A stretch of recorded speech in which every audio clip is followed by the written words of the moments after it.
Growing up has to probably be the scariest part of growing up. That doesn't sound right.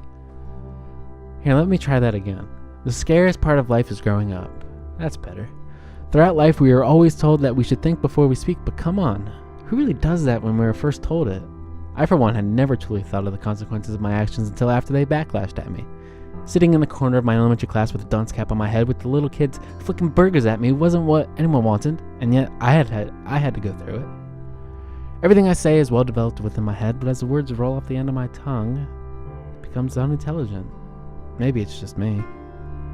We've all made mistakes. We can't really say that we haven't, because then that would be a mistake itself, because one line leads to another, and then another, and then eventually it comes to an endless web of lies.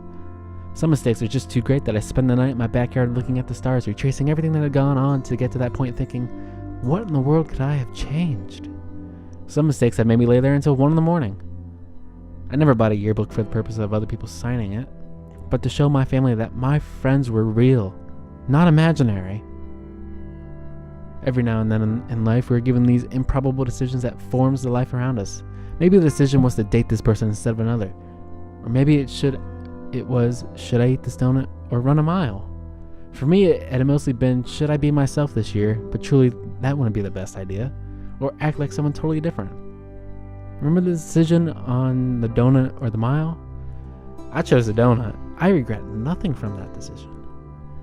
Living without knowing who you are has to truly be another impossible fact to be living with. I changed who I was every year because I knew that I wouldn't see these people ever again. I knew that at the end of the school year, I would be going somewhere else, living with another person in another school district, getting new friends based on whoever I chose to act like. I hadn't known myself since probably kindergarten, but I can't go back in time to see what I acted and who I was. One Halloween, my second grade school had a costume parade. It would go from room to room. You had to walk it through. The theme was addressed as our favorite character from our book. As some would have, there was Hermione, Harry Potter, and even Elmo. And yet there I was, sitting in class with suspenders and washed off whiskers from my face because I was too scared to let people know that I couldn't read and dressed up as a bear from a picture book. Therefore, my teacher put a bandana on my head and told me that I was a pirate instead. The other students couldn't stop laughing at how ridiculous I looked. I grew up with music always playing in the background of my life. It would range from classical Mozart to some hardcore metal of Dream Theater. With all this music in my life, I still can't play an instrument, nor can I sing. Instead of doing an instrument, I was a gym rat. I loved it, and that was my mistake. I know what y'all are thinking. The story doesn't have a point to it. It really isn't a story, but a synopsis of my life. All of these things are more like thoughts.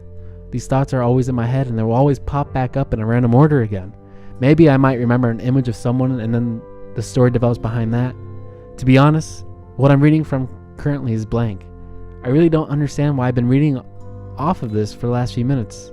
Maybe I'm going crazy. Life has its wondrous moments that make anyone stand in place go ah, and yet here I am standing, not in awe, but in wonder for what is next for me to learn. Maybe it will be another memory, another story, maybe another project. Maybe it might be the next thing I will tell you because it is the past, like a memory. And yet here I stand in front of y'all, quiet, still, awkwardly idling until my time is up.